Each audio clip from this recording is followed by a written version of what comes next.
like that.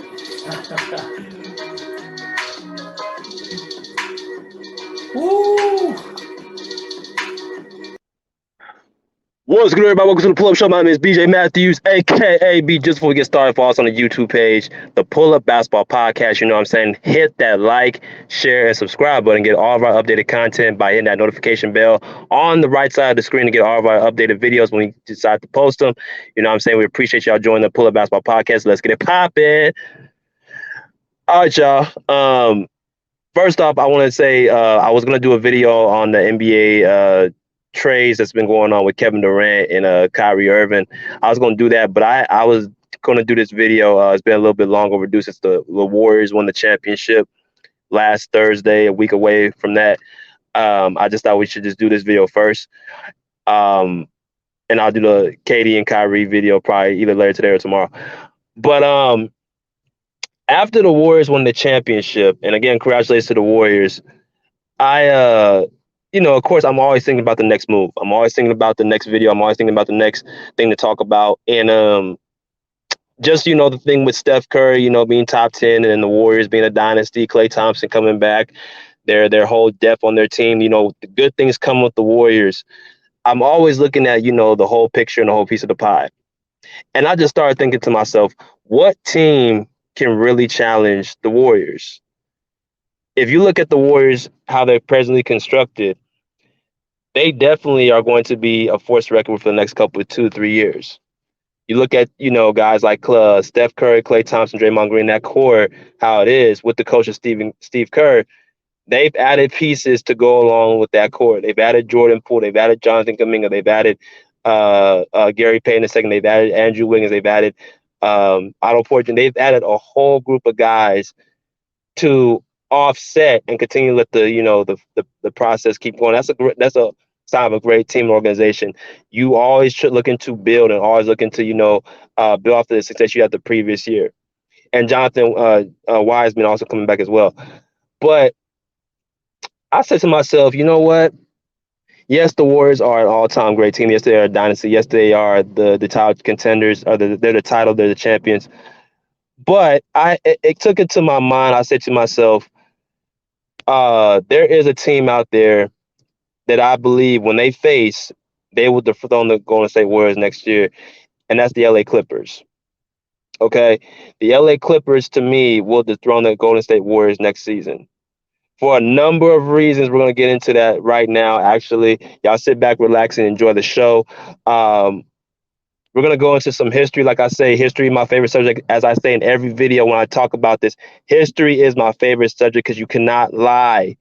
You cannot redo history. Whatever happens in the natural is what it is. You can have people lie to you, but what we know is history is history. No one can tell me what I was at, 12 years old, 15 years old, 18 years old, 21 years old. You know what I'm saying? You cannot tell me that because the history's already set in stone. I remember what happened. Okay, so nobody can tell me different. But nonetheless, history is going to be very important for this topic and this subject. Okay, now, first off, the reason why I think the Warriors will the Toronto Raptors or the LA Clippers will beat the Golden State Warriors. Sorry, I had a tongue twister there. Is because primarily of this reason right here and this reason only. Well, not only, but it's the primary reason. It's going to come down to Kawhi versus Steph Curry. Okay. Now, as y'all can see on the picture on the left, that's me right there. Of course, posing in front of the Full Basketball TV and everything like that. And then on the right is a picture of Steph Curry and Kawhi Leonard.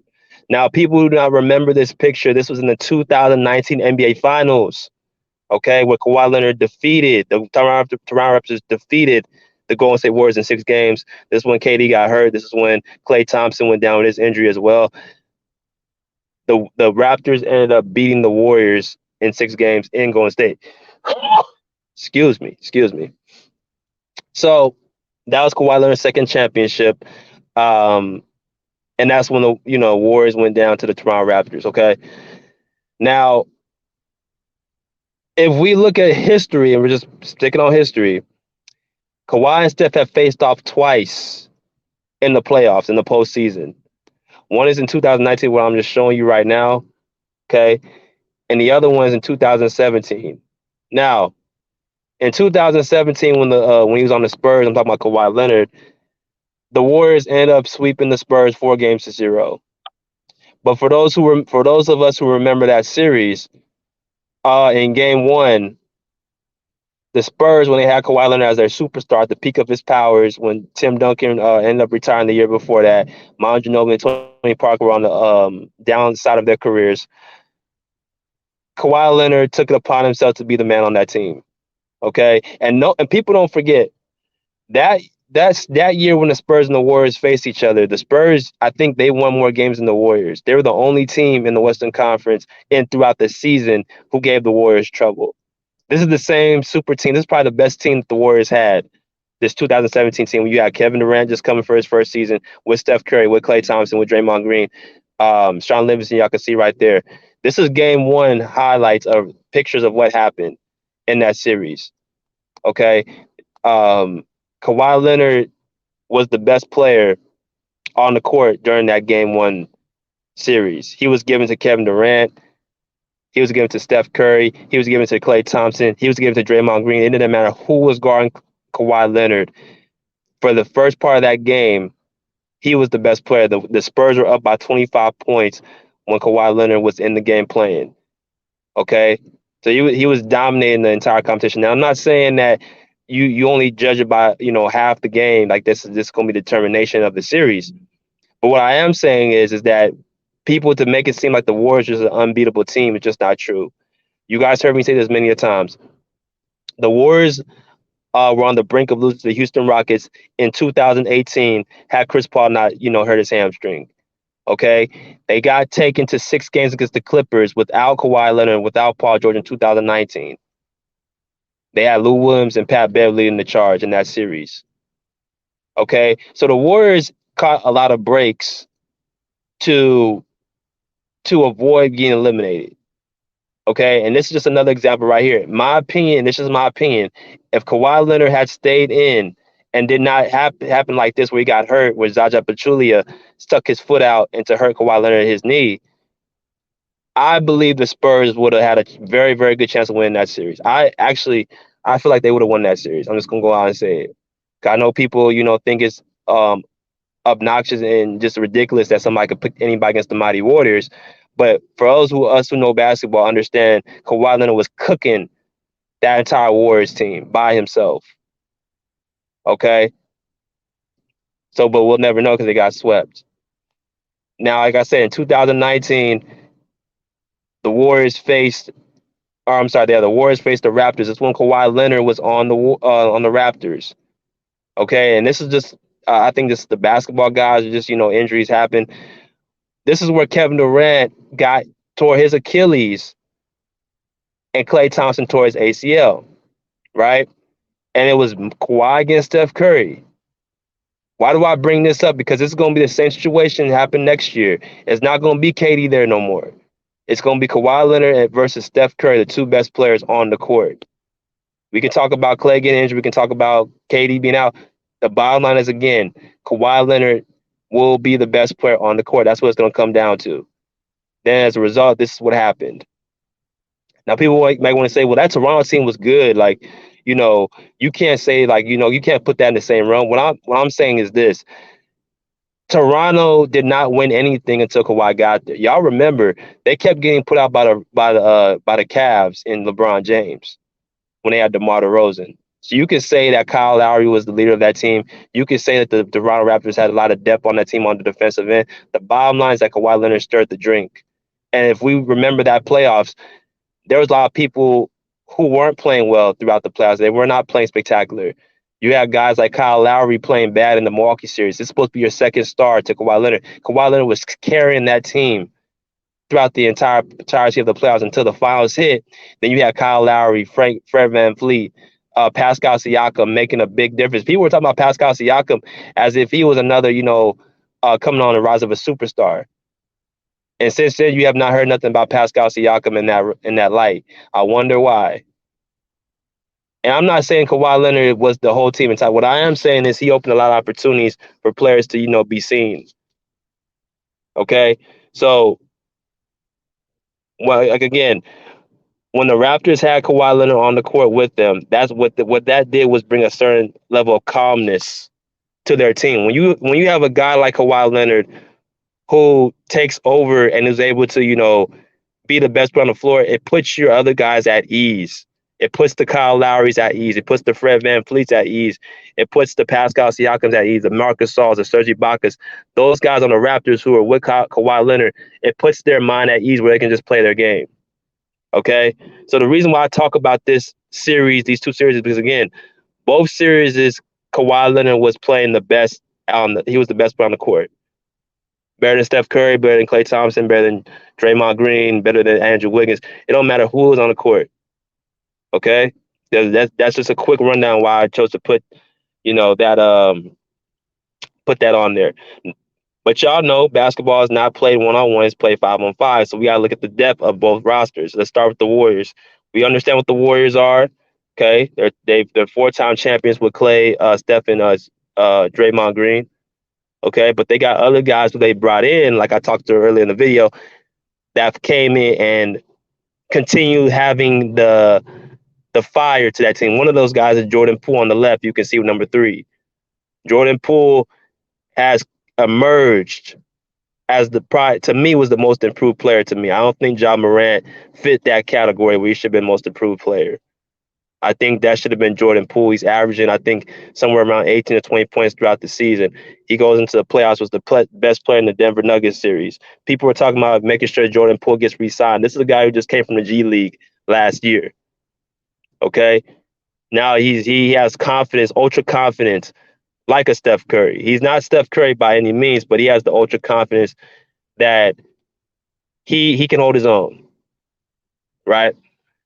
You add that with Andrew Wiggins, who was really a huge difference, especially in that finals with what he did to Jason Tatum. Okay, being a 6'7", 6'8" wing like Andrew Wiggins, y'all remember was the first pick of the draft of his time. Super athletic, who has an improved jump shot, who can score. Um, that was a steal, really honest, because Wiggins, people were trying to write him off because he was losing in Minnesota. People said that he wasn't, he didn't have that fire for basketball. But then you put him on a team like the Warriors, who actually have, uh, a system for him to be successful in a winning environment. Then that's going to put, and also Andre Iguodala, that's going to put some type of, fire inside of a guy like Andrew Wiggins, and you saw that in the playoffs, right? Then you look at these other players like Gary Payton, the second, right there with the hoodie on. You know what I'm saying? He's a big piece to their puzzle because he's going to be the guy that plays elite defense on the other guy's best guard. That's going to give Steph Curry and Klay Thompson a break on the defensive end. Klay Thompson, of course, with the yellow headband. You know what I'm saying? Juan Toscano Anderson.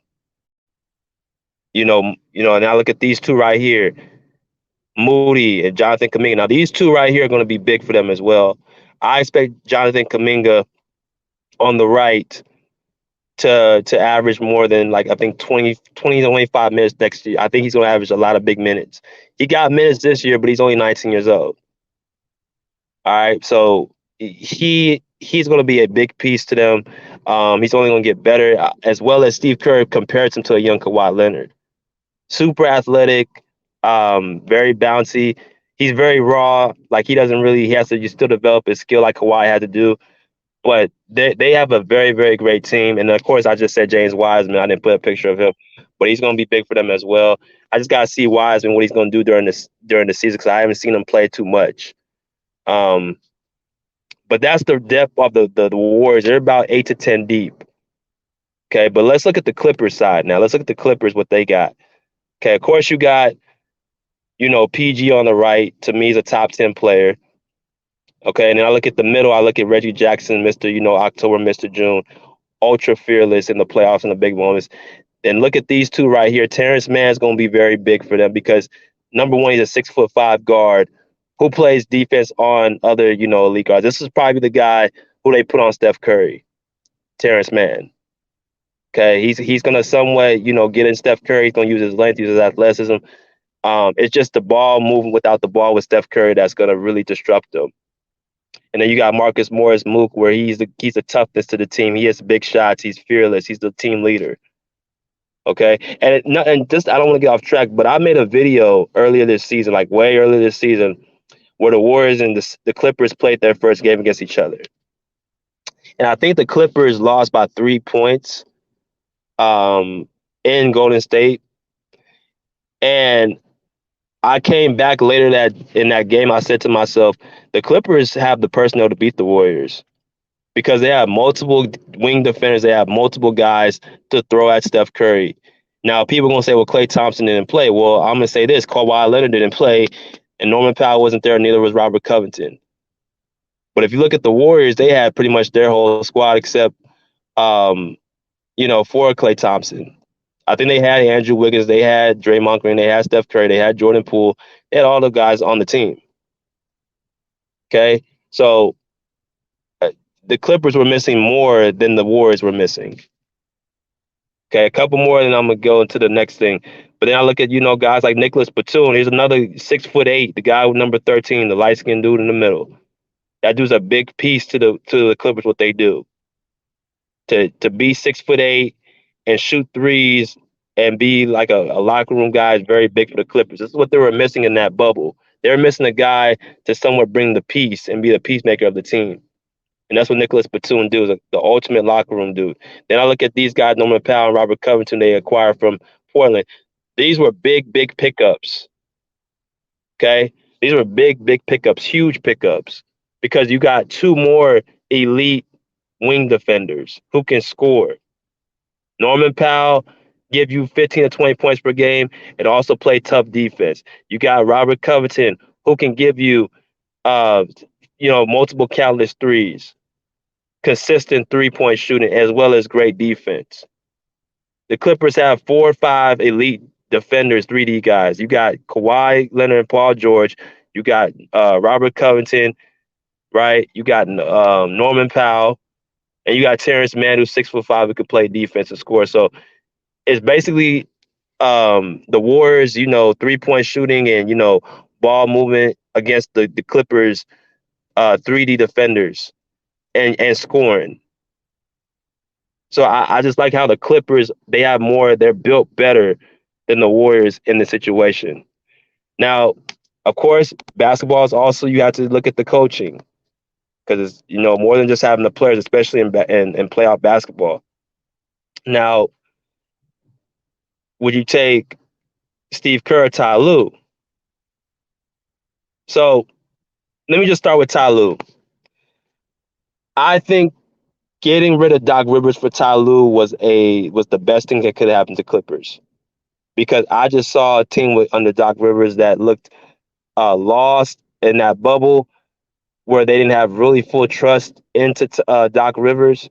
I saw a person in Paul George who went on the podcast with Steven Jackson and Matt Barnes saying that Doc Rivers tried to use him like a Ray Allen, not a lot of movement, like, more just like catch and shoot. You know what I mean? Not using him, letting him play through his playing style, like, which is a lot of, what I'm saying, off the dribble, pull-ups and stuff like that. He didn't put him in a position to be successful. Same thing Kawhi Leonard said after they lost in Game 7. He said, we have to get smarter. That was a shot at Doc Rivers, and I've never been a fan of Doc Rivers. If you look at his whole track record, where he hasn't succeeded, he's won one championship with multiple great teams. So I was happy to see him go. And then when Ty Lue got the job, and what he did in that Mavericks series last year, what he did in that Utah series last year, the adjustments he made, even though he went down. And then I looked at what he did this season, having them make it to the 7th seed, even without Kawhi and Paul George missing about 85 to 90% of the season. I said this guy can coach. He's a top 5 coach in my opinion. Okay, so I think he can coach up against anybody, including Steve Kerr. Now, I'm not too worried, because the thing about the Warriors, here's the thing about the Warriors, they're so locked in what they do in their system that sometimes it's easy to get lost in what Steve Kerr does as a coach. I give Steve Kerr credit for maintaining the system, not creating it. I give him credit for maintaining a system that Mark Jackson made, and he amplified it and made it better. That's what I give Steve Kerr credit for. Okay, I give Steve Kerr that credit. They have made a system where the guys are going to be successful. Steph Curry, Klay Thompson, and Jordan Poole. Okay, I have a Warrior fan by the name of Real Eleazy who talks about how Steve Kerr at times has made dumb decisions in coaching, and every coach has made dumb decisions if you think about it. But the way he talks about Steve Kerr as if it's more about the players than him. I just like to see Steve Kerr get pushed uh, by a guy like Ty Lue. I think if he had a chance to coach a guy like Ty Lue with the right team that the Clippers have, I think the Clippers again will get the Warriors because again it's gonna come down to Kawhi and Steph Curry. It's gonna come down to who's the better player out there between these two, and I'm gonna tell you why. Because these teams are they're so closely matched that you're gonna have to go to. Okay, well it's mano y mano, my best player against your best player. And I'm taking Kawhi Leonard over Steph Curry because number one, Kawhi Leonard plays both sides of the ball at an elite level. Now, Steph Curry is the most impactful player in the NBA offensively, right? But the problem is that if he's not hitting shots, and you got a team like the Clippers who do have multiple guys that can throw at him, there are going to be some nights that he's going to be off from scoring. And then once he's not scoring the ball, he's an average defender. But what else is he going to really do? He has to be scoring the ball against this team like the Clippers because the Clippers can shoot with them as well. I think the Clippers had the best 3-point percentage last season. So it's a lot. And then if I look at Kawhi, if he's off, he can do other things. He can defend a guy like a Andrew Wiggins, a guy like a Jordan Poole, right? He can grab boards. He can be a force, and he can get easier, better shots than Steph Curry can. Okay, it's just something about being 6'8", vice versa 6'2" or 6'3". It's just a difference. It's just something about it, and that's why you choose the bigger, better player over the smaller, good player. But that's pretty much my take on it, man. I have the Clippers beating the Golden State Warriors next year in the playoffs when they face, and I believe they will face somewhere in either the second round or the third round. The Clippers will end up defeating the Warriors. But that's all I gotta say. Continue to like, share, subscribe all our YouTube videos. You know what I'm saying? Pull up a seat, pull up a chair, pull it out. Peace. How you like swim well?